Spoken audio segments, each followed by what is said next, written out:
우리 다 같이 사도신경으로 신앙 고백하시면서 2월달 새 달을 여는 예배 하나님 앞에 드리겠습니다. 전능하사 천지를 만드신 하나님 아버지를 내가 믿사오며 그 외아들 우리 주 예수 그리스도를 믿사오니 이는 성령으로 잉태하사 동정녀 마리아에게 나시고 본디오 빌라도에게 고난을 받으사 십자가에 못 박혀 죽으시고 장사한 지 사흘 만에 죽은 자 가운데서 다시 살아나시며 하늘에 오르사 전능하신 하나님 우편에 앉아 계시다가 저리로서 산자와 죽은 자를 심판하러 오시리라.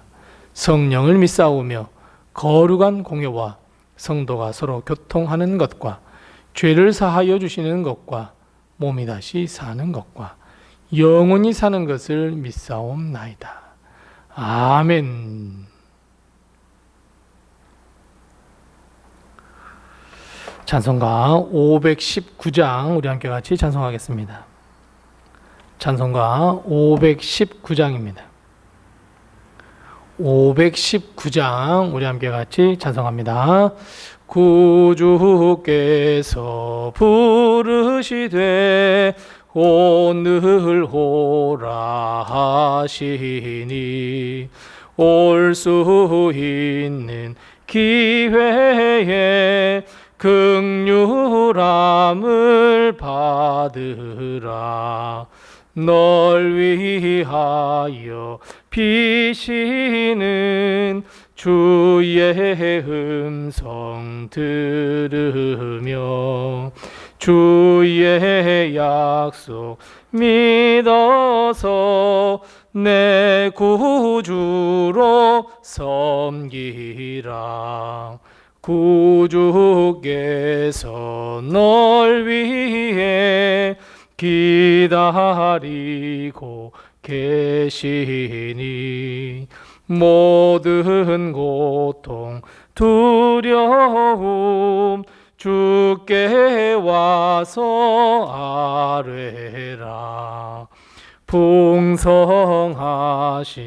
그 은혜로 자비로운 그 사랑 회개하고 주께 와 간구하여 얻으라.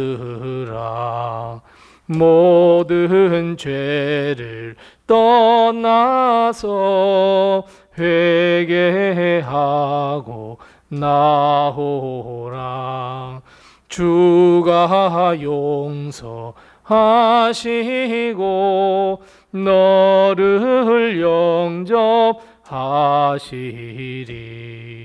눈보다도 더 희게 너의 마음을 씻어서 내 마음에 천국이 임하도록 하리라.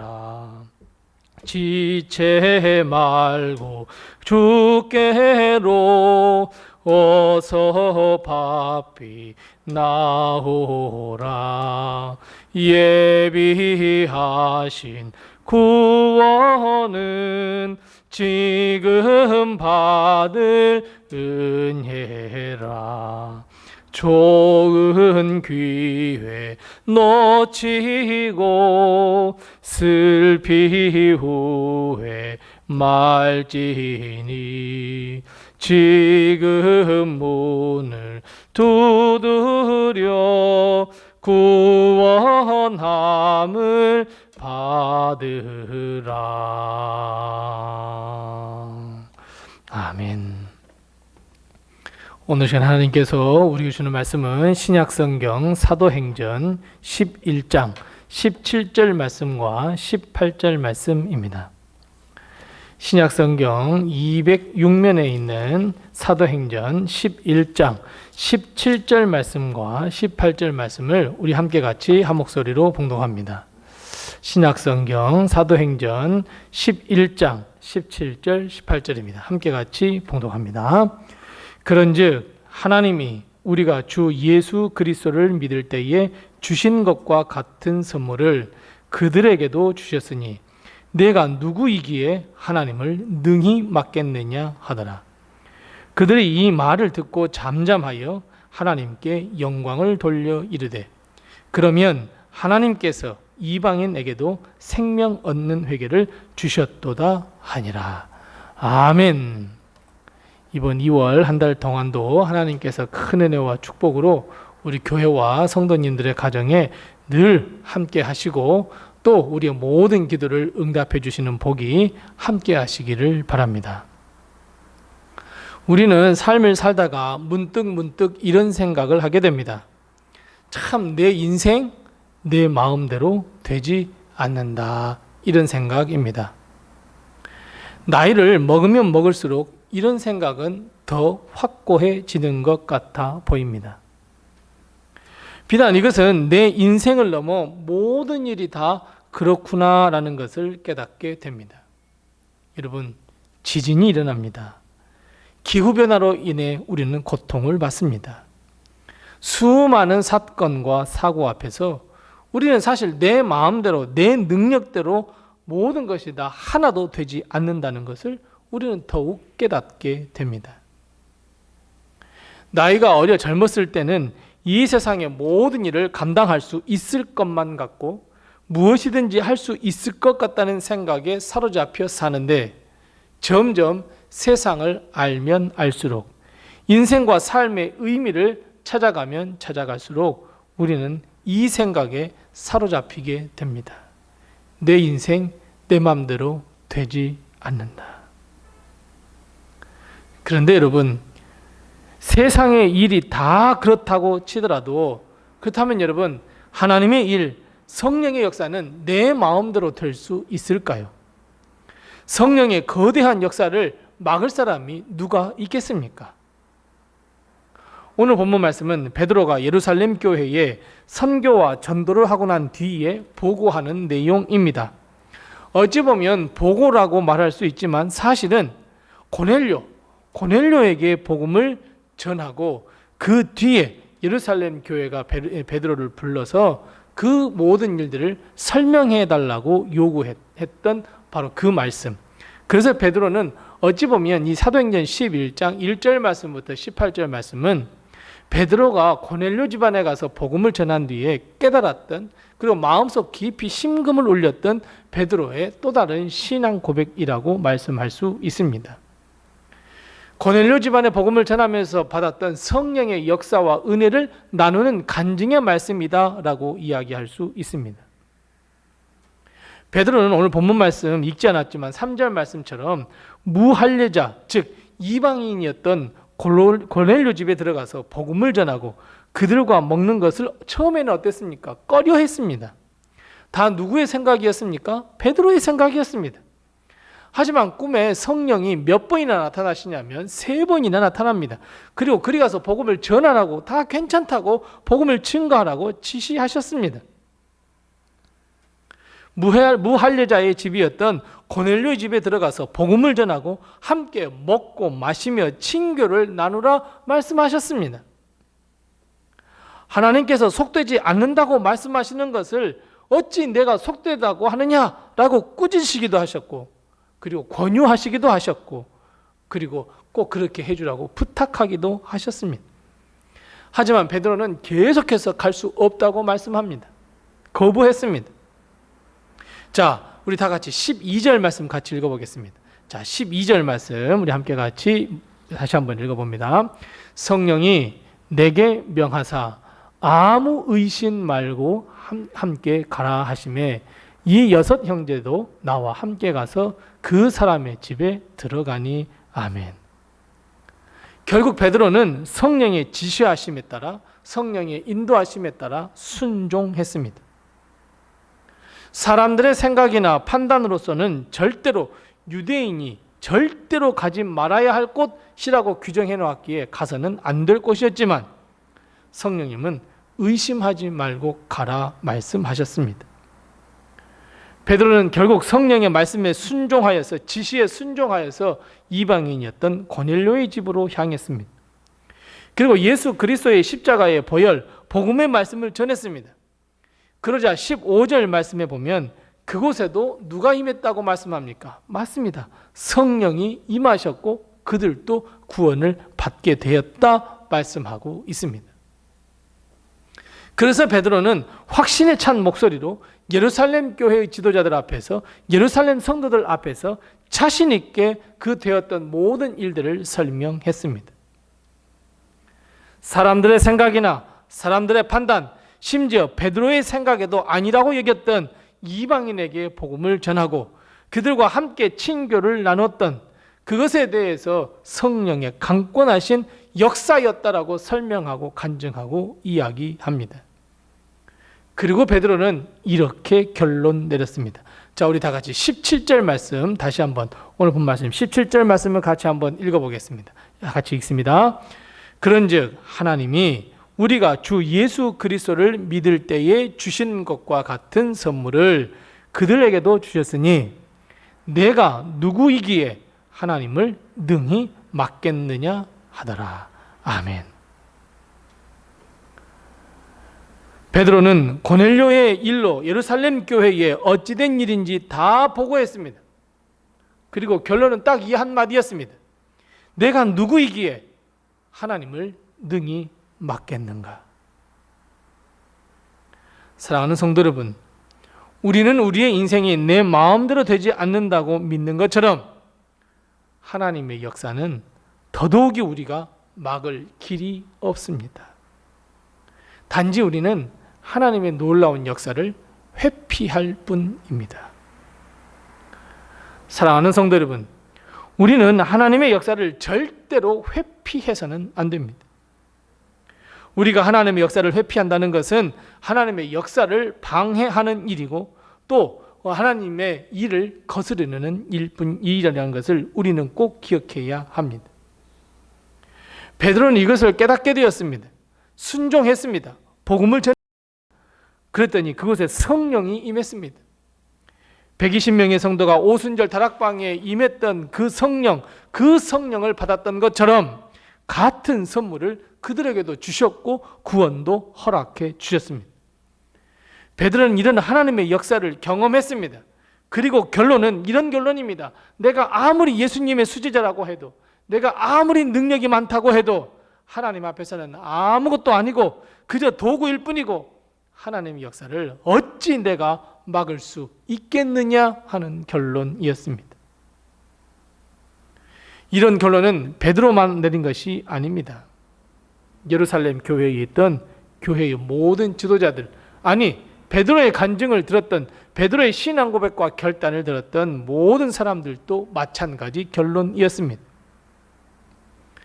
베드로의 결론, 내가 무엇이고 한데, 내가 누구이고 한데 하나님의 역사를, 하나님을 가로막겠는가? 라고 하는 이 결론을 들었을 때 이 이스라엘 백성, 이 예루살렘 교회에 있었던 모든 성도들도 다 거기에 동의했습니다. 베드로의 말을 조용히 듣던 그들은 아주 숙연해졌습니다. 베드로에게 어찌 이방인과 함께 먹으며 복음을 전했냐고 추궁했던 그들의 입과 책망의 말이 모두가 다 끊어졌습니다. 오히려 어떻게 했다 18절 말씀 이야기합니까? 맞습니다. 하나님을 찬양했습니다. 전도와 선교에 있어서 아주 매우 획기적인 결론 하나를 도출합니다. 18절 맨 하반절입니다. 뭐라고요? 하나님께서 이방인에게도 생명 얻는 회개를 주셨도다. 즉 이방인에게도 복음을 전하며 그들에게 예수 그리스도를 전할 수 있는 전도와 선교의 문을 활짝 열게 되었습니다. 이것은 고넬료의 이야기 때문이 아닙니다. 베드로의 믿음의 고백, 내가 누구이기에 하나님을 능히 막겠느냐로부터 나온 바로 하나님의 역사, 베드로의 고백으로부터 시작된 일입니다. 사랑하는 성도 여러분, 우리 중에 누가 하나님의 역사를 가로막을 수 있겠습니까?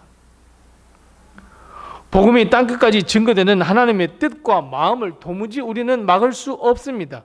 우리는 매우 나약한 존재입니다. 그렇다면 여러분, 우리는 여기서 둘 중 하나를 선택할 수 있습니다. 하나는 하나님의 역사에 순종하는 일이고, 다른 하나는 하나님의 그 거대한 역사를 회피하는 일입니다. 하나님의 역사는 도무지 막을 길이 없기에 우리는 그냥 모른 채 하고 회피할 수 있단 말입니다. 여러분, 무엇을 선택하시겠습니까? 이것을 다른 말로 이야기하면 내 생각과 내 마음을 선택하겠느냐, 아니면 하나님의 거룩하고 거대한 역사를 선택하겠느냐입니다. 여러분, 무엇을 선택하시겠습니까? 물론 하나님의 거대한 역사를 막을 길이 없어서 순종하기로 선택한다면 죄송하지만 우리에게는 수많은 유혹과 환란이 닥쳐올 수밖에 없습니다. 영적 전투를 벌일 수밖에 없습니다. 왜냐하면 사탄과 마귀는 하나님의 역사를 가로막고 싶어 하기 때문입니다. 하지만 반대로 내 생각과 내 마음을 선택하여 하나님의 역사를 회피한다면 물론 유혹과 환란은 피할 수 있습니다. 사탄의 마음대로 조종되었기 때문입니다. 하지만 더 나아가 하나님은 우리에게 이렇게 말씀하십니다. 심히도 불충하고 악한 종아. 여러분, 무엇을 선택하시겠습니까? 그런데 여러분, 여기서 우리가 선택하기 전에 한 가지 꼭 기억해야 할 것이 있습니다. 내 생각, 내 판단을 선택하기 전에 우리는 이것 하나를 기억해야 합니다. 우리가 회피한다고 해서 하나님의 역사를 가로막을 수 있을까요? 믿음의 역사가 멈춰 설까요? 아닙니다. 우리가 받은 성령의 역사와 축복이 똑같이 이방인에게도 임한다고 말씀합니다. 그렇습니다. 하나님의 역사는 우리가 회피하고 막아선다고 해서 멈출 수 있는 것이 아닙니다. 우리가 하나님의 역사를 회피한다고 해서 하나님의 역사가 방해받는 것도 아닙니다. 오히려 더 충만한 성령, 생명을 얻을 수 있는 회개가 그들에게 임하는 그 하나님의 역사가 지속될 것이라 말씀하고 있습니다. 그렇다면 여러분, 우리는 미련하게 내 생각과 내 마음을 선택하지 말아야 합니다. 우리는 내 생명 다할 때까지 하나님의 권능, 하나님의 역사를 선택해야 합니다. 여러분, 그렇게 해야 되지 않을까요? 우리 교회는 작은 교회입니다. 어찌 보면 이렇게 생각할 수 있습니다. 매 주일 예배 드리는 것만, 그것만으로도 정말 감사한 일 아닐까요? 그냥 거기에 만족해 할 수도 있습니다. 그런 매우 작은 교회입니다. 하지만 하나님은 비록 작은 우리 교회를 통해서 하나님의 역사를 써 가시기를 원하십니다. 사람의 눈과 사람의 마음으로 회피하려는 베드로에게 성령님께서 끊임없이 권면하시고 명령하시고 지시하셨던 것처럼 우리에게도 똑같이 명령하시고 권면하시고 지시하십니다. 여러분, 우리는 아무것도 아닙니다. 그런데 우리를 구원해 주시고 하나님의 역사를 이루는데 우리를 사용하신다? 얼마나 거룩한 일입니까? 얼마나 영광스러운 일입니까? 그렇다면 베드로처럼 우리는 이런 고백을 해야 합니다. 하나님을 능히 막을 수 없는 자입니다. 우리는 이 고백을 한 뒤에 하나님의 역사, 하나님의 사명을 선택해야 합니다. 만일 우리가 이 작은 선택을 한다면 이 선택을 통해서 의미 있는 우리의 삶이 되며 더 나아가 30배, 60배, 100배의 열매를 맺을 수 있도록 하시며 더 나아가 많은 사람들에게 도전을 주며 선한 믿음의 영향을 줄 수 있다는 것을 기억하시기 바랍니다. 베드로 한 사람의 고백, 하나님을 능히 내가 막을 수 없다고 하는 이 고백이 예루살렘 교회가 하나님을 찬양하며 이방인을 향해 문을 열 수 있도록 했던 것처럼 우리도 선한 역사를 이루어갈 수 있습니다. 능히 하나님을 막을 수 없다는 이 고백과 함께 하나님의 역사를 선택할 때 우리는 하나님의 역사를 써갈 수 있습니다. 우리가 잘 아시는 대로 이제 우리 교회 선교가 한 날도 남지 않았습니다.